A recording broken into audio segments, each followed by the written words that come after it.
Surgical strike के बाद पाकिस्तान की ओर से सीज फायर उल्लंघन का सिलसिला जारी है। कल जम्मू कश्मीर के कठुआ में अंतर्राष्ट्रीय सीमा पर पाक रेंजरों ने फायरिंग की। हीरानगर में 2 भारतीय ठिकानों पर गोलीबारी की गई, जिसमें एक बीएसएफ कांस्टेबल गुरमान सिंह जख्मी हो गया। बीएसएफ ने भी इसका मुंहतोड़ जवाब दिया। जवाबी कार्रवाई में 7 रेंजर और 1 आतंकी को जवानों ने मार गिराया। आतंकियों की घुसपैठ की एक कोशिश को भी नाकाम कर दिया गया। हालांकि पाकिस्तान ने दावा किया है कि उसका कोई जवान मारा नहीं गया। देर रात आरएसपुरा और राजौरी में भी सीमा पार से फायरिंग की गई और गोले दागे गए, जिसका जवानों ने करारा जवाब दिया। पाक की ओर से जारी फायरिंग के मद्देनजर सीमावर्ती इलाकों के कई गांवों को खाली करा दिया गया है। अंतर्राष्ट्रीय सीमा और एलओसी पर पाकिस्तान की ओर से हो रहे सीज फायर उल्लंघन पर केंद्र सरकार अलर्ट है। कठुआ में सीमा पार से फायरिंग के बाद कल गृह मंत्री राजनाथ सिंह ने दिल्ली में उच्च स्तरीय बैठक की और बीएसएफ के डीजी से बात कर हालात की जानकारी ली। सूत्रों के मुताबिक गृह मंत्री ने हर हमले का करारा जवाब देने के लिए बीएसएफ को खुली छूट दी है। एमएनएस प्रमुख राज ठाकरे ने कल मुंबई में अपने आवास पर पार्टी नेताओं की एक बैठक की और सभी को अपने रुख पर कायम रहने के निर्देश दिए।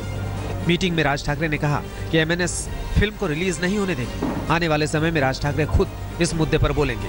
28 अक्टूबर को ही फिल्म देश भर में रिलीज होनी है। बीजेपी सांसद वरुण गांधी पर रक्षा से जुड़ी जानकारी लीक करने के आरोपों की सीबीआई जांच हो सकती है। सूत्रों के हवाले से मिली जानकारी के मुताबिक सीबीआई पहले से दूसरी शिकायत पर जांच कर रही थी। न्यूयॉर्क के व्हिसल ब्लोअर एडमंड एलेन के आरोपों के बाद नए मामले को भी उसमें शामिल कर लिया जाएगा। इस मामले में आज तक की टीम न्यूयॉर्क में एडमंड एलेन के दफ्तर तक पहुंची। वरुण गांधी के कोर्ट में जाने के रुख पर एलेन ने कहा है कि वो बार-बार धमकी देते रहते हैं। एलेन के खुलासे के बाद सांसद वरुण गांधी अब बीजेपी में अलग थलग पड़ गए हैं। इलाहाबाद से बीजेपी सांसद श्यामा चरण गुप्ता ने तो इस मामले की ठोस जांच की मांग की है। उन्होंने कहा कि अगर वरुण गांधी दोषी हुए तो उन्हें सजा भी होनी चाहिए। समाजवादी पार्टी का संकट गहराता जा रहा है। 24 अक्टूबर को तय मुलायम सिंह यादव की बैठक से ठीक पहले अखिलेश यादव ने 23 अक्टूबर को बड़ी बैठक बुलाई है। इसमें पार्टी के सभी विधायकों और पार्षदों को शामिल होने को कहा गया है। सोमवार को होने वाली बैठक में मुलायम 5 नवंबर के कार्यक्रम की तैयारियों का जायजा लेने वाले थे। ऐसे में अखिलेश की बैठक बुलाने के बाद सियासी सरगर्मी बढ़ गई है। इतना ही नहीं, शिवपाल की बैठक के बाद अखिलेश यादव ने भी पार्टी के जिला प्रमुखों की अलग बैठक बुलाई है। इन सब के बीच आज पार्टी की राज्य कार्यकारिणी की बैठक हो रही है।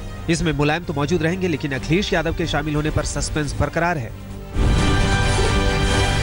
कल शिवपाल यादव ने लखनऊ में बैठक की। उसमें कई नेताओं ने कहा कि 5 नवंबर के समारोह से पहले विवाद खत्म होना चाहिए। शिवपाल ने कहा कि वो लगातार अखिलेश के संपर्क में हैं और सब कुछ ठीक हो जाएगा। भरोसा दिलाते हुए शिवपाल ने कहा कि पार्टी को मजबूत करने के लिए मैं कुछ भी करने को तैयार हूं, यहां तक कि इस्तीफा भी देने को तैयार हूं। समाजवादी पार्टी के महासचिव आजम खान ने विवादों को लेकर तल्खी जाहिर की है।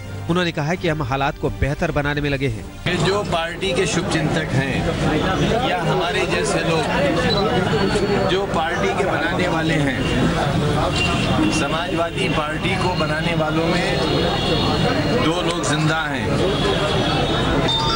नेताजी मालिक हैं, हम और रामगोपाल जी। बाकी लोग इस दुनिया में नहीं हैं। जो हमें दर्द हो सकता है पार्टी का, वो किसी को नहीं हो सकता। हम हालात को बेहतर करने में लगे हैं। बाकी सभी नादानों से अपील करते हैं कि वो कोई ऐसी हरकत न करें जिससे पार्टी को नुकसान पहुंचता। कलह के बीच झांसी में समाजवादी पार्टी के छात्र नेता हाईवे पर स्टंट करते नजर आए। उनके हाथों में पार्टी का झंडा था। पूछने पर इन्होंने बताया कि 3 नवंबर से मुख्यमंत्री की रथ यात्रा शुरू हो रही है, उसी की खुशी जाहिर कर रहे हैं।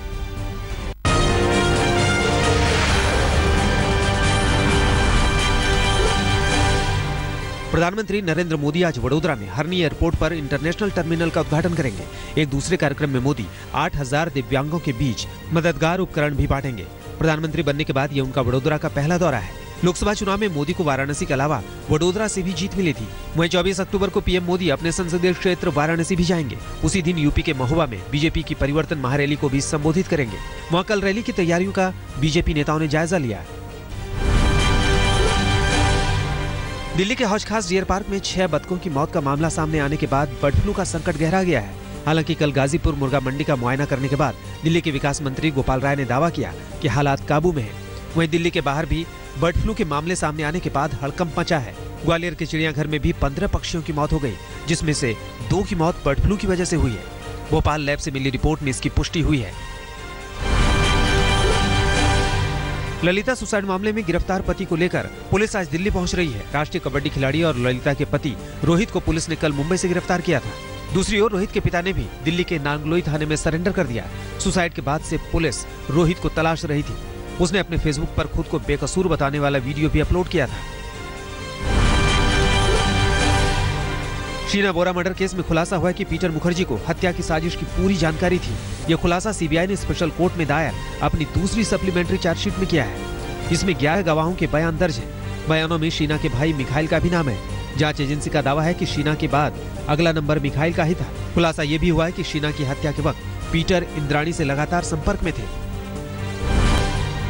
गाजियाबाद में शराब के नशे की हालत में एक सिपाही घंटों तक ड्रामा करता रहा। आरोप है कि पुलिस वाले ने बेल्ट से एक युवक की पिटाई भी कर दी, थप्पड़ भी मारे।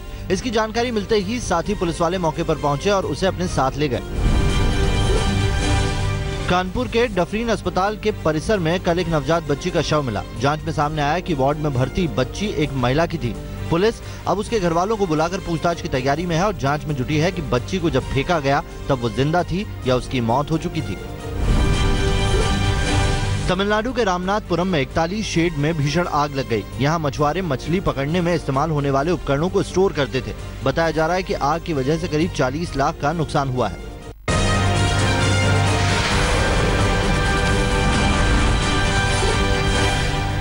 आज केंद्रीय मंत्री धर्मेंद्र प्रधान, स्मृति ईरानी और प्रकाश जावड़ेकर अमेठी में राजीव गांधी पेट्रोलियम संस्थान का उद्घाटन करेंगे। कांग्रेस उपाध्यक्ष राहुल गांधी को भी कार्यक्रम में आने का न्योता था, लेकिन उन्होंने धर्मेंद्र प्रधान को चिट्ठी लिखकर कहा कि वो इसमें शामिल नहीं हो पाएंगे।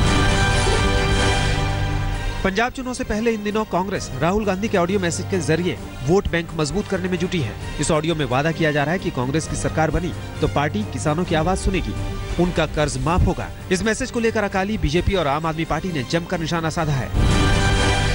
दिल्ली में लाभ का पद मामले में आम आदमी पार्टी के 20 विधायकों ने अब अपना जवाब चुनाव आयोग को दे दिया है। शुक्रवार को जवाब देने की आखिरी समय सीमा थी। सूत्रों के मुताबिक विश्वास नगर से विधायक सरिता सिंह ने अपना जवाब अभी तक नहीं दिया है। उन्होंने कुछ और वक्त मांगा है। आयोग को जवाब देने वाले सभी विधायकों ने कहा है कि ये मामला लाभ के पद के तहत नहीं आता।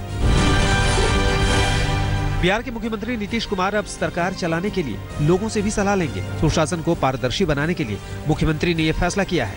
इसके लिए दिसंबर में पटना से लोक संवाद शुरू होगा। कैबिनेट ने इस योजना पर कल मुहर लगा दी, जिसके तहत हर दिन 50 लोगों से मिलकर सीएम सलाह लेंगे। तमिलनाडु की मुख्यमंत्री जयललिता की हालत में तेजी से सुधार हो रहा है। चेन्नई के अपोलो अस्पताल में उनका इलाज चल रहा है। कल जारी हुई मेडिकल रिपोर्ट में कहा गया है कि अब वो बातचीत कर रही है। दूसरी ओर उनके सेहत में सुधार के लिए पूजा पाठ का दौर लगातार जारी है। चेन्नई में दक्षिण भारतीय फिल्म चेंबर एसोसिएशन ने खास प्रार्थना की। वहीं मैसूर के मंदिर में भी समर्थकों ने दुआ मांगी।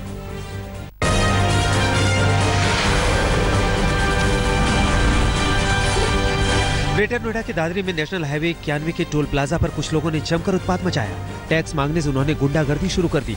आरोपियों ने टोल कर्मचारी की लोहे के रॉड और लात घूंसों से जमकर पिटाई की। साथ ही टोल प्रबंधक के केबिन में तोड़फोड़ भी की। मारपीट की तस्वीरें वहां लगे सीसीटीवी कैमरे में कैद है। पुलिस अब इन्हीं तस्वीरों के जरिए जांच में जुटी है। पूर्वी दिल्ली के मधुबिहार इलाके में एक सुनार को सम्मोहित कर बदमाश 11 लाख का सोना ले उड़े। एक ग्राहक ने बेहोश सुनार को देखा तो पुलिस को खबर की। अब पुलिस सीसीटीवी तस्वीरों के जरिए बदमाशों की शिनाख्त में जुटी है। बाहरी दिल्ली के नरेला में धोखे से बाइक सवार 2 युवकों ने एक कार सवार से 16 लाख रुपए लूट लिए। दरअसल दोनों आरोपियों ने कार सवार से कहा कि गाड़ी से तेल गिर रहा है। जैसे वो अपनी गाड़ी देखने के लिए कार से उतरा, तुरंत कार में रखा 16 लाख का बैग लेकर आरोपी फरार हो गए। आरोप दिल्ली में सक्रिय ठग गैंग पर लग रहा है। पंजाब के संगरूर में एक पत्रकार को गोली मार दी गई। आरोप ट्रक यूनियन के पूर्व अध्यक्ष और अकाली दल के पार्षद करमजीत सिंह पर लगा है। मृतक के परिजनों के मुताबिक आरोपी ने 10 लाख रुपए उधार लिए थे, जिसे मांगने पर उसने गोली मार दी।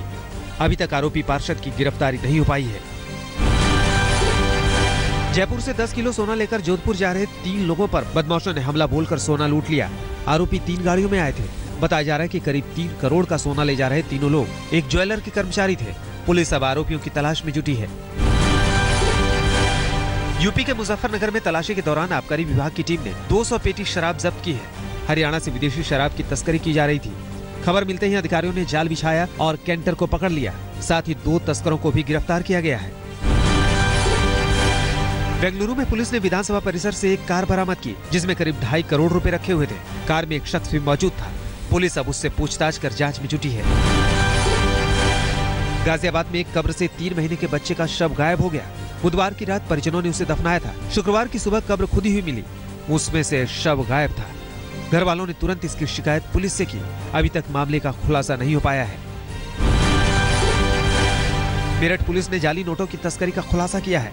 3 आरोपी गिरफ्तार किए गए हैं। उनके पास से 5 लाख के नकली नोट, अवैध हथियार और एक स्विफ्ट डिजायर कार भी बरामद की गई है। आरोपियों ने पुलिस को बताया कि नकली नोटों को एक शख्स के हवाले करना था। बदले में इन्हें 1 लाख रुपए मिल गए। पुलिस अब फरार आरोपियों की तलाश में जुटी है। बिहार के दरभंगा में पुलिस ने मंदिरों में चोरी करने वाले 2 चोरों को धर दबोचा है। लगातार वारदातों के बाद से पुलिस सतर्क थी। इसी दौरान आरोपी एक मंदिर से चोरी कर निकले, तभी पुलिस को ये कामयाबी मिली। पुलिस की माने तो आरोपी नशे के लिए चोरियां करता था।